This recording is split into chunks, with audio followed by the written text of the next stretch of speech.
Hi, I'm Bob, and I'm here to talk about the true Trump. Trump is a CEO, not a politician. More specifically, he's a CEO of a private company.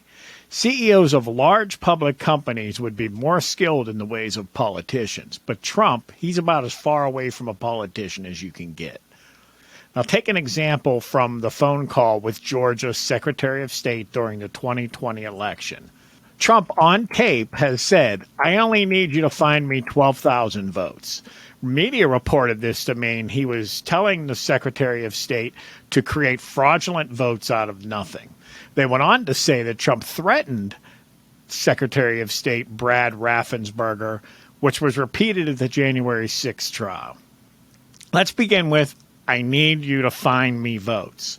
A left-wing friend sent me the audio clip to this when it was first released. I hadn't heard it yet. He was disturbed by it. He thought it would persuade me to see the light of the evils of Trump. It didn't. Because the second I heard it, I knew exactly what Trump was saying. I knew where he was coming from, and I knew the news wasn't reporting it that way, and I knew that my friend didn't know. So I explained it to him. To him, that just proved that I was one of these cult-like Trump lovers. "I need you to find me" is a common phrase I heard many times in the work world. Sales, for example. Let's say you're at the end of a month or a quarter. There's pressure to meet the targets. The CEO speaking to a sales director might have a conversation like this. He might say, "We're $500,000 under plan." To which the sales manager replies, "We can't close any more sales in time. We got everything we could," which is normal. Why would the sales manager not close as many deals as he thought he could? So his initial reaction is always going to be, "There's nothing more to be had. We have it all in." So then the CEO, in order to try and convince him, starts to list all the sales that they have down in the funnel near the close stage. He might cite things like, "We have $5 million near the close. If we add all these up, we have $5 million worth of sales at the close stage of the sales funnel." He may start listing them. You have $750,000 from customer A and say some things about the specifics of that customer. $600,000 from customer B, $1 million from customer C. We have all these sales. I only need you to find me $500,000. He's not saying, "I want you to go out and look for $500,000 on the ground." He's not saying, "I want you to fraudulently create $500,000 out of nothing." He's saying, search all this that's out there that we know. There's a huge number out there, and we know because there's such a huge number, $500,000 is very reasonable. It's very doable. Now, this would start sort of a negotiation. Right? It's also called management. But the sales director, he'd already said it wasn't possible. The CEO is now providing data points to argue that it is possible. It's very possible.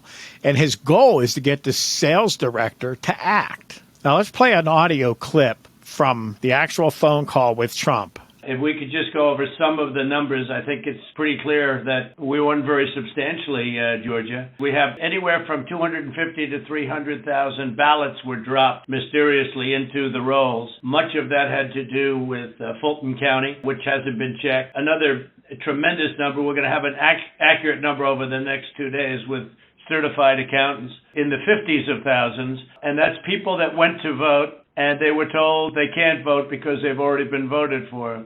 And it's a very sad thing. It's much more than the number of 11,779. That's the current margin is only 11,779. Brad, I think you agree with that. You don't need much of a number because the number that in theory I lost by the margin would be 11,779. It goes on and on and on and on like this. Later on, he actually uses the phrase, "I need to find." I just want to find 11,780 votes, which is one more than we have, because we won the state, and flipping the state is a great testament to our country. Look, Brad, I have to find 12,000 votes, and I have them times a lot. Brad Raffensberger keeps countering the things that Trump's saying. "Well, we investigated. This is what we found. They took this to court." So he's countering all of Trump's claims. So Trump's listing all these things. Raffensperger's just wrong. That's not true. This is wrong. They get into social media, things like that. So now at this point, some people might say, well, okay, maybe that's what Trump meant, but everything he's saying is not true. If the question is, did he tell this man to create fraudulent votes? The answer is a clear no. If all the information Trump's going on is wrong, is irrelevant to that point. What's relevant to that point is what he believed. You can clearly hear this, I need you to find me votes, was not at all Trump saying, I want you to commit fraud. That is not what he is saying. The second accusation against Trump is that he threatened Brad Raffensberger. This was brought up at the January 6th committee, and here is Adam Schiff. And after suggesting that you might have criminal exposure, President Trump makes his most explicit ask of the call. Let's play a part of that conversation. So, look, all I want to do is this. I just want to find 11,780 votes, which is one more than we have, because we won the state. Mr. Secretary, was the president here asking you for exactly what he wanted, one more vote than his opponent? What I knew is that we didn't have any votes to find. We had continued to look. We investigated, like I just shared the numbers with you. There were no votes to find. That was an accurate count that had been certified. And as our general counsel said, there was no shredding of ballots. Schiff tried to get Raffensberger to say that Trump was asking him to fabricate votes. And you notice Raffensberger knew what was happening. He answered in the context of what the conversation was all about, which is Trump trying to make the claim, this is worth the effort. There's enough out there that you can find these votes. And Raffensperger has just reasserted, we did everything already. We already did everything we could, and there were no votes to be had. So Schiff then shifts, Adam Schiff shifts to the threat. And I watched you this morning, and you said, well, there was no criminality, but I mean, all of this stuff is very dangerous stuff. When you talk about no criminality, I think it's very dangerous for you to say that. Secretary Raffensperger, you wrote about this in your book, and you said, quote, I felt then and still believe today that this was a threat. Others obviously thought so too, because some of Trump's more radical followers have responded as if it was their duty to carry out this threat. Please tell us what you, your wife, even your daughter-in-law experienced regarding threats from Trump's more radical followers. Well, after the election, my email, my cell phone was doxxed, and so I was getting texts all over the country, and then eventually my wife started getting the text, and hers typically came in as sexualized texts, which were disgusting. You have to understand that Trish and I, we met in high school, and we've been married over 40 years now, and so they started going after her, I think, just to probably put pressure on me. Why don't you just quit, walk away? And so that happened, and then some people broke into my daughter-in-law's home, and my son has passed, and she's a widow and has 2 kids. And so we're very concerned about her safety also. Whether he felt threatened or not is not the issue. You can't judge Trump's actions by how Raffensperger felt. But in reality, what was going on here was a negotiation.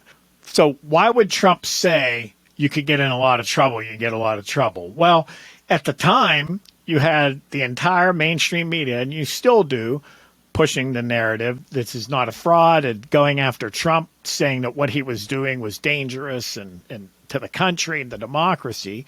So the safe place for a guy like Raffensperger to be would be to fall within the mainstream narrative, that there was no cheating, there was no problem. So Trump probably sensed this, and what he was trying to do was convince Raffensperger that his position is not the safe position. Because you see, in Trump's mind, he's going to blow this thing wide open, and then Raffensperger is going to be on the wrong side of it. That's what he was saying. He was trying to tell him, look, if this election had all these problems, you're on the wrong side of it. You think you're safe, but you're not.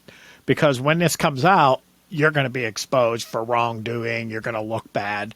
And at times in here, he gave him the carrot as well. He told him what a hero he would be and the great things that would be said and done about him if he were the key linchpin or the key person to help the truth come out.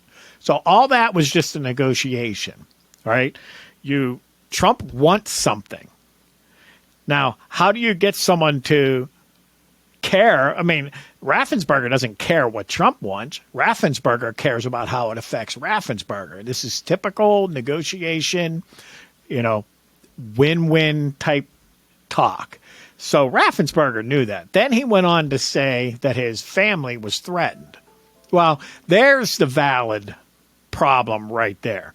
So it's Trump supporters that caused him the most trouble in this situation. Everything that is being alleged against him is demonstrably false. And when you understand the context, which they don't give you in these hearings, but there's no denying that the things that happened, the threats that came to Raffensberger and his wife and the harassment from Trump supporters, these overzealous Trump supporters are really the biggest problem in this whole situation. Trump did nothing wrong.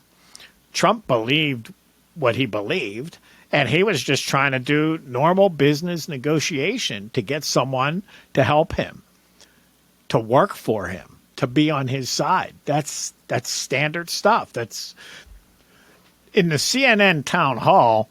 Caitlin Collins asked Trump directly, "Did you say these words?" And Trump said no.